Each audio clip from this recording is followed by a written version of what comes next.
Mas antes venha para cá, só fazer uma observação, isso aqui é um lembrete, né? Dados R θ reais, tá? P R θ, tá? O P θ R, desculpe.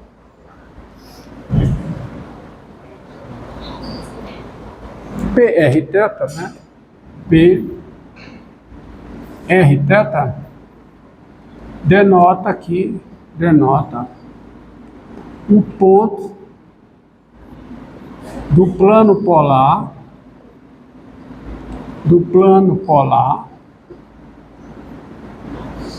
com coordenadas polares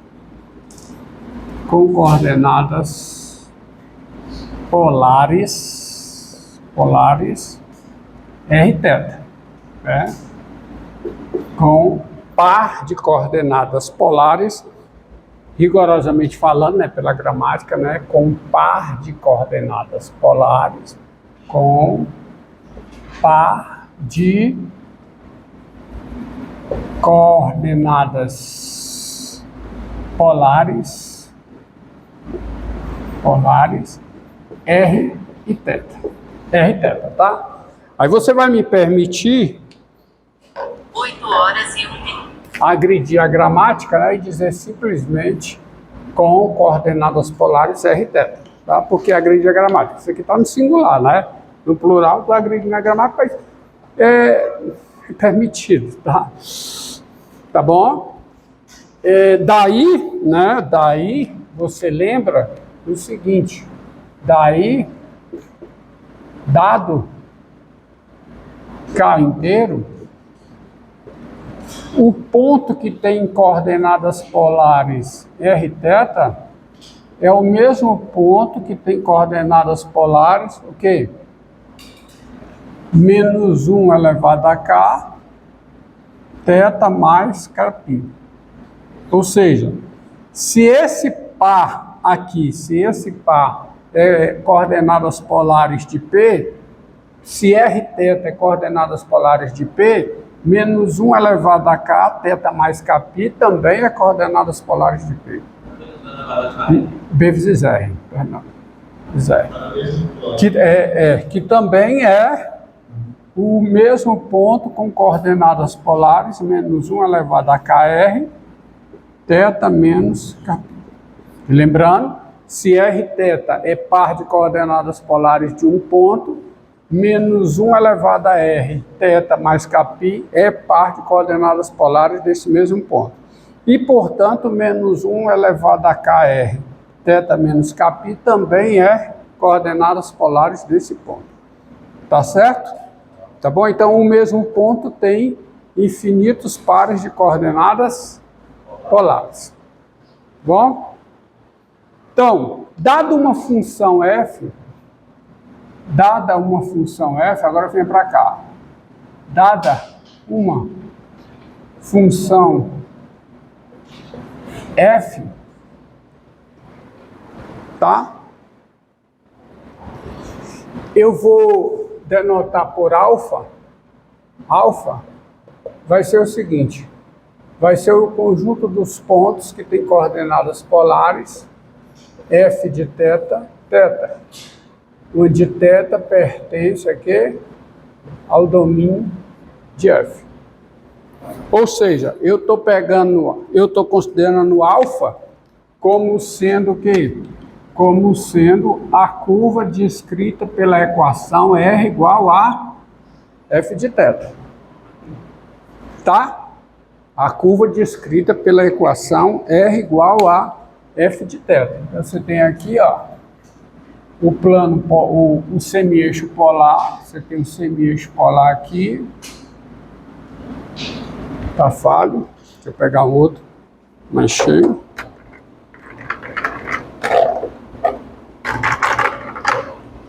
Você tem o semi-eixo polar. Aí você tem a curva alfa, né? Essa é a curva alfa, o conjunto de pontos, tá?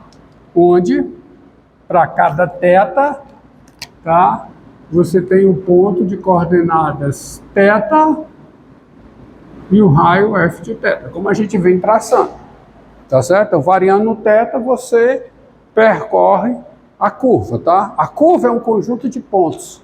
Você diz que a curva é parametrizada por esta equação polar, onde o θ é o parâmetro. Variou o θ, variou o ponto de coordenadas polares f de θ. Tá certo? Tá bom? E aí você tem o seguinte. Ponto. Então, dado K agora, dado K pertencente aos inteiros, sejam duas coisas. A função GK é uma função dada por o GK, GK de θ igual a quê? A f de θ mais κ, tá certo? Eu vou considerar essa função. GK de θ igual a f de θ mais κ. Bom, isso é uma segunda função, tá? É óbvio que se eu mudo K, provavelmente, né? Se K é igual a zero, a GK é a própria f, tá? Porque G0 de θ é o f de θ. Mas se eu pego K diferente de zero, provavelmente a GK seja diferente da f, tá certo? Então, seja o GK igual a f de θ mais κ e αk, a curva parametrizada pela função GK, ou seja, o conjunto de pontos da forma o quê? GK θ, onde θ pertence a quem? Ao domínio da GK. Ou seja, quem é o alfa? É o conjunto de pontos que tem que coordenadas polares. Perdão, GK θ não é isso não. É isso aqui, ó. GK θ é, por definição, tá? É menos 1 elevado a K, f de θ mais κ. Tá? Isso é a GK θ. E a αk é o conjunto, tá certo? Então, é o conjunto de todos os pontos que tem coordenadas polares o quê? Menos 1 elevado a K. Quem é GK θ? F de θ mais κ, tá certo? F de θ mais κ, θ. Onde tá, o conjunto de todos os pontos que tem coordenadas polares menos 1 elevado a K, F de θ mais κ, θ. Onde θ pertence ao domínio da GK. Mas é óbvio que θ pertence ao domínio da GK se somente se θ mais κ pertence a quem?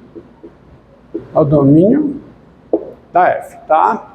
Então você tem, em princípio, essencialmente não é o termo correto. Em princípio, você tem duas curvas distintas. Uma curva alfa parametrizada pela equação R igual a F de θ, e você tem outra curva alfa K, parametrizada por quem? Pela equação polar R igual a GK de θ, que é igual a quem? Que é igual a menos 1 elevado a K, F de θ mais κ. Tá? Então você tem a curva alfa e você tem uma segunda curva, que é uma curva o quê? Alfa K. Certo? Entendido? Ok? Agora, observe uma coisa. Ó. Observe o seguinte. Vou colocar aqui, em azul. Se o ponto P pertence digamos, a curva alfa, se o ponto P pertence à curva alfa, então P tem coordenadas polares. Se P está na curva alfa, P tem coordenadas polares f de θ, θ.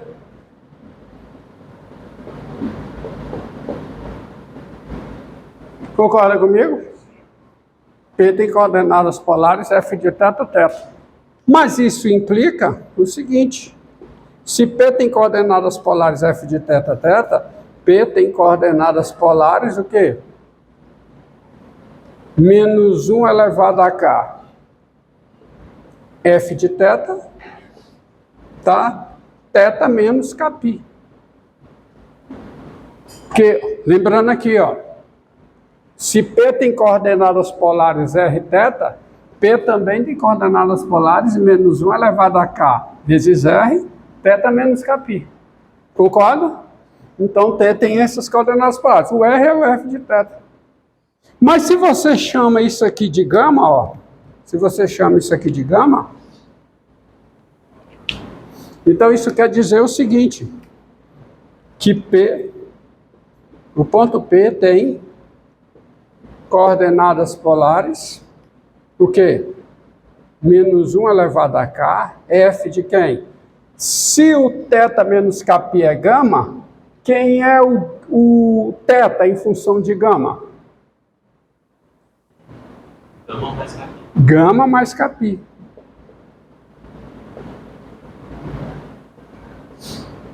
Gama.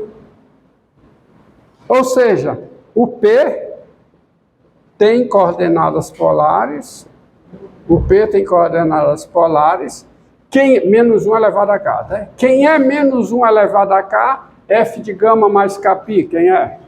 É GK de quem? De gama. Então, P tem coordenadas polares GK de gama, gama. Mas se P tem coordenadas polares GK de gama, gama, P pertence a quem? P pertence à curva alfa K. As duas curvas são iguais? Não, o que eu concluí aqui é que a curva alfa está contida dentro da curva alfa K. Para mostrar que elas são iguais, eu tenho que mostrar que a curva alfa K também está contida na curva alfa. Tá? Agora, observe aqui, ó. Se P pertence à curva alfa K, se P pertence à curva alfa K, se o P pertence à curva alfa K, então P tem o quê? Tem coordenadas polares o quê? GK de gama, gama. Tá certo? Quando é que um ponto está aqui? Quando é que um ponto está aqui? Na curva alfa. Na curva alfa. Quando ele tem coordenadas polares, f de θ, θ. Quando é que ele está na curva alfa K? Quando ele tem coordenadas polares, GK de θ, θ. Mas eu vou usar gama. Então, P tem coordenadas polares, o quê? GK de gama, gama. Ou seja, P tem coordenadas polares, o quê? GK de gama. Quem é GK de gama? Menos 1 elevado a K. F de quem? De gama mais o quê? Mais kπ, gama. Porque o GK de gama é isso, ó.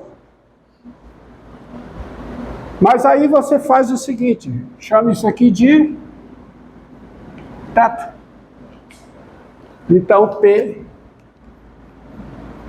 tem o quê? Coordenadas polares, o quê? Menos 1 elevado a K F de θ, mas quem é o gama? θ menos kπ. Mas se P tem coordenadas polares menos 1 elevado a R, θ menos kπ, P tem coordenadas polares R θ. Então, P tem o quê? Coordenadas polares F de θ, θ. Mas se P tem coordenadas polares F de θ, θ, P pertence a quem? P pertence à curva alfa. Ou seja, a curva alfa K está contida na curva alfa, como conjunto de pontos, porque aqui eu estou descrevendo o conjunto de pontos contido no plano polar. Tá certo? Conjunto de pontos contido no plano polar. Então, esse conjunto de pontos alfa está contido em alfa K, o conjunto de pontos alfa K está contido em alfa. Daí, qual é a conclusão? Daí, qual é a conclusão? É que alfa é igual a alfa K. Ou seja, se a curva alfa ela é parametrizada pela equação R igual a F de θ, a curva alfa também é parametrizada pela equação R igual a menos 1 elevado a K, F de θ mais Kπ. E é claro que o domínio da F, o domínio da F é uma translação do domínio da GK. Tá? Não necessariamente do mesmo domínio. Veja o seguinte exemplo. Ó. Veja o seguinte exemplo. Seja, vou colocar de preto aqui para destacar. Ó. Diga. Via equivalência. Pode, mas assim, aqui fica mais claro. Tá? Sejam é A maior que B. A é maior que B, maior que zero, tá certo? E R igual a quê? A curva A mais B é o quê? Cosseno θ. A mais B cosseno θ. A mais B cosseno θ, você sabe. Isso aqui é uma parametrização, isso aqui descreve que conjunto de pontos no plano polar, ou seja, que curva no ponto polar.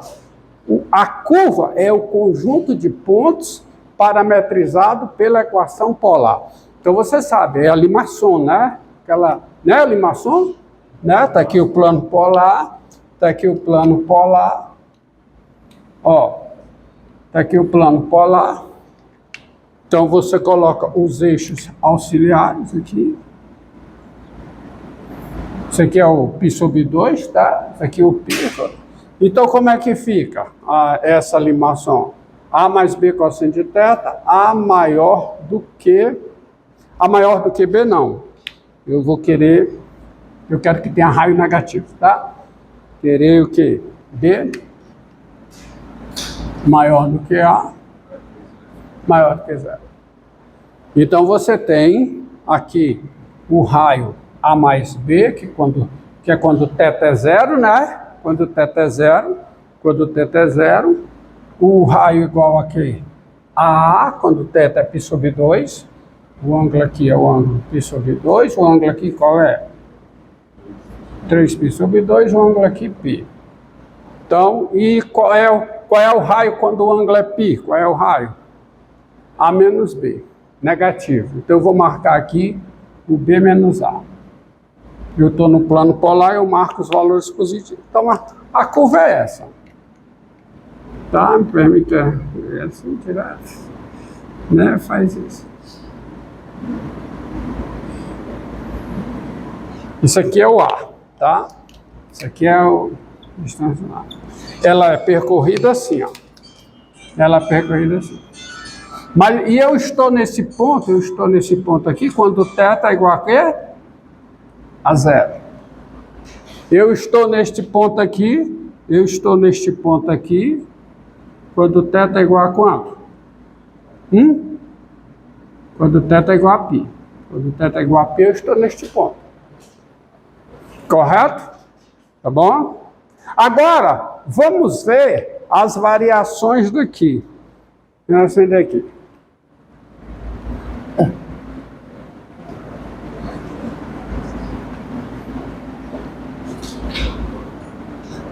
Ó, Dado K